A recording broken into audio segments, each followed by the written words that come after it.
আসসালামু আলাইকুম। শেয়ার বাজার ঝুঁকিপূর্ণ, তাই বুঝে শুনে ইনভেস্ট করুন।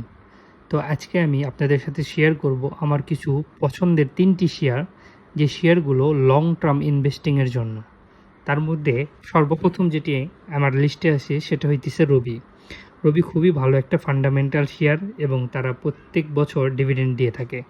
যারা ব্যাংকে ডিপিএস করেন অথবা বিভিন্ন মিউচুয়াল ফান্ডে এসআইপি করেন, তারা এসআইপি যেভাবে করেন বা ডিপিএস যেভাবে টাকা রাখেন, সেভাবে আপনি রবির শেয়ারগুলো কিনতে পারেন। বর্তমান রবির প্রাইস ৩৩ টাকা চলতেছে। তো এই কোম্পানির গ্রোথ খুবই ভালো এবং ফার্দার আপনার কম করে ৫-১০ বছর পরে এই কোম্পানিটা অনেক অনেক অনেক ভালো একটা পজিশনে যাবে। যেমনটা আমরা জিপিকে দেখছিলাম, গ্রামীণ ফোনকে দেখছিলাম, ঠিক সেই রকম। সেকেন্ড যে শেয়ারটা আমারই, সেইটা স্কোয়ার ফার্মা। এটা খুবই ভালো একটা ফান্ডামেন্টাল শেয়ার। এটার দামটা খুবই স্টেবল থাকে সবসময়, পড়ে যাওয়ার ভয় খুবই কম এবং এরা প্রত্যেক বছর খুব ভালো একটা ডিভিডেন্ড দিয়ে থাকে। তো আপনারা যারা লং টার্ম ইনভেস্টিংয়ের কথা চিন্তা করতেছেন, তারা স্কোয়ার ফার্মাটা দেখতে পারেন।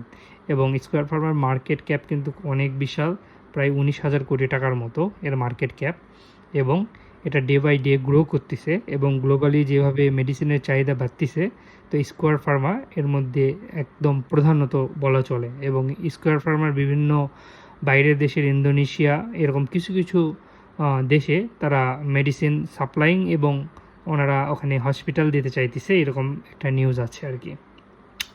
এরপরে আর একটা শেয়ার আছে, সেই শেয়ারটা হইতেছে হলিকম সিমেন্ট।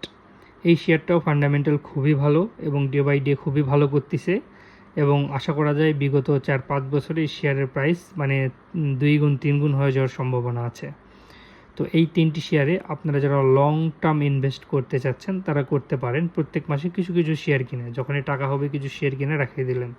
এতে আপনার ডিপিএস বলেন বা মিউচুয়াল ট্রাস্ট ফান্ড বলেন, যে ফান্ডগুলো আছে, এই ফান্ডের চেয়েও খুব ভালো রিটার্ন দিয়ে থাকবে ইনশাল্লাহ।